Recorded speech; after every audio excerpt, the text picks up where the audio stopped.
அண்மை செய்தியை பார்த்து வருகிறோம். மக்களவைத் தேர்தலையொட்டி திமுக சார்பில் கூட்டணி கட்சிகளிடம் பேச்சுவார்த்தை நடத்த குழு அமைக்கப்பட்டிருக்கிறது. இந்த அண்மை செய்தி தொடர்பாக விரிவாக அலசுவதற்காக தற்போது செய்தி அறையிலிருந்து இணைகிறார் நெறியாளர் தேவப்பிரியன். தேவப்பிரியன், இனி உங்களிடம். நன்றி சிவரஞ்சனி. நாடாளுமன்ற தேர்தல் தேதி எப்போது வேண்டாலும் அறிவிக்கப்படலாம் அப்படின்ற எதிர்பார்ப்பு இருக்கக்கூடிய நிலையில் சரியாக பிப்ரவரி 3ஆம் வாரத்தில் தொடர்பான அறிவிப்பு வெளியாகும் அப்படின்ற தகவல் வெளியாயிருக்கு.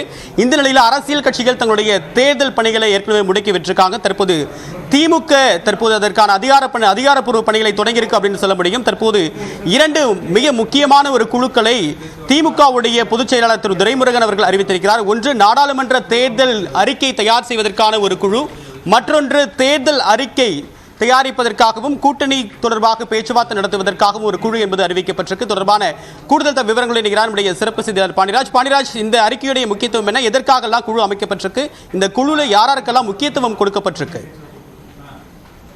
தேவப்பிரியன், நிச்சயமாக நாடாளுமன்ற தேர்தல் காய்ச்சல் என்பது கடந்த சில மாதங்களுக்கு முன்பே தொடங்கிவிட்டது. அதற்கான பணிகளை அனைத்து கட்சிகளுமே தொடங்கிவிட்டது. அதிலும் குறிப்பாக காங்கிரஸ் மக்கள் கழகம் அதற்கு ஒருபடி மேலாகவே சென்று பாக முகவர்களுக்கான பயிற்சி கூட்டத்தையே அனைத்து மண்டலங்களிலும் நடத்துகிறது.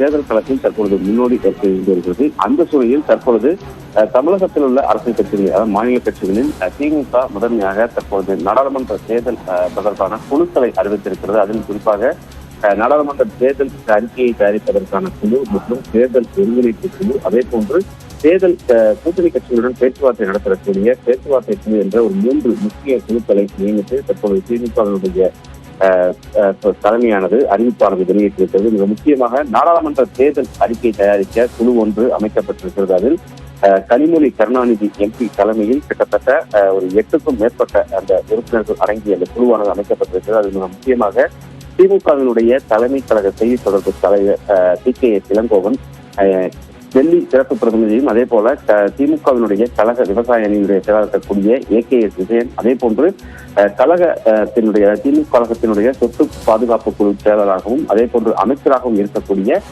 PTR பழனிவேல் தியாகராஜன் இந்த குழு இடம்பெற்றிருக்கிறார். ஏற்கனவே கடந்த காலங்களில் திமுகவினுடைய தேர்தல் குழு அமைக்கக்கூடிய பட்சத்தில் அதில் மிக மூத்த உறுப்பினர்கள் இருப்பார்கள். குறிப்பாக பார்த்தோம் என்றால் பழைய தற்போது இருக்கக்கூடிய மூத்த அமைச்சர்கள் மற்றும் மூத்த நிர்வாகிகள் தொடர்ச்சியாக பல்வேறு குழுக்கள் இடம்பெற்றுள்ள நிலையில் தற்போது இளம் ரத்தம் பார்க்கக்கூடிய வகையில் புதிய உறுப்பினர்களை கொண்டு இந்த குழுவானது அமைக்கப்பட்டிருக்கிறது. மிக முக்கியமானது நாடாளுமன்றத்தினுடைய கதாநாயகன், அதாவது தேர்தலினுடைய கதாநாயகன் என்று சொல்லக்கூடிய வகையில் இருக்குது ஒரு கட்சியினுடைய தேர்தல் அறிக்கை. அந்த தேர்தல் அறிக்கையை தயாரிப்பதற்கான ஒரு குழு ஒன்று அறிவிக்கப்பட்டிருக்கிறது. அந்த குழுவினுடைய அறிவிப்பை துரைமுருகன் வெளியிட்டிருக்கிறார். அதில் கனிமொழி கருணாநிதி தலைமையில் TKS Elangovan, AKS Vijayan, PTR Palanivel Thiagarajan மற்றும் தொழில்துறையினுடைய அமைச்சரும் திமுகவினுடைய தகவல் தொழில்நுட்ப செயலாளர் கூடிய TRD ராஜா, கோவி செலியன், பக்கத்தை சேர்ந்த மாநிலங்களவை உறுப்பினர் KRM ராஜேஷ்குமார், திமுகவினுடைய மாணவர்களுடைய செயலாளர் CE அதே போன்று மாநிலங்களவை உறுப்பினர்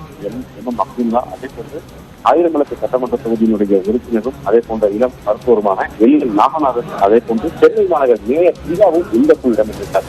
மிக முக்கியமாக பார்க்கப்பட வேண்டியது புதுமுகங்கள். இதுவரை தேர்தல் களத்திற்கான எந்தவித பணிகளுக்கும் அறிவிக்கப்படாத மிக முக்கியமாக பல்வேறு புதிய முகங்கள் இந்த தேர்தல் அறிக்கை தயாரிக்கக்கூடிய மிக முக்கிய அமைப்பை குறிப்பிட்டுள்ளோம். தேர்தல் என்று குறிப்பிட்டாலே தேர்தலுடைய கதாநாயகன் என்று சொல்லக்கூடிய வகையில் இருந்தது கட்சியினுடைய தேர்தல் அறிக்கையுடன் அந்த தேர்தல் அறிக்கையை தயாரிக்கக்கூடிய வகையில் மிக முக்கியமான இரு புதிய முகங்களை அறிமுகப்படுத்தியிருக்கிறது. மிக முக்கியமாக திமுக விமர்சனங்கள் எழுந்துள்ளது. குறிப்பாக PTR பழனிவேல் தியாகராஜன் ஒதுக்கப்பட்டிருக்கிறார், அவர் ஒதுங்கியிருக்கிற என்ற ஒரு விமர்சனமானது எழுந்துள்ள நிலையில் PTR பழனிவேல் தியாகராஜன் தற்போது இந்த நாடாளுமன்ற தேர்தல் அறிக்கையை தயாரிக்கக்கூடிய குழுவில் இடம்பெற்றிருக்கிறார். பொதுத்துறை அமைச்சர் TRP ராஜா இடம்பெற்றிருக்கிறார். அதே போன்று மாநிலங்களவை உறுப்பினர் NTR KRM ராஜேஷ்குமார். தொடர்ந்து இணைப்பெறுங்க. அடுத்ததாக திமுக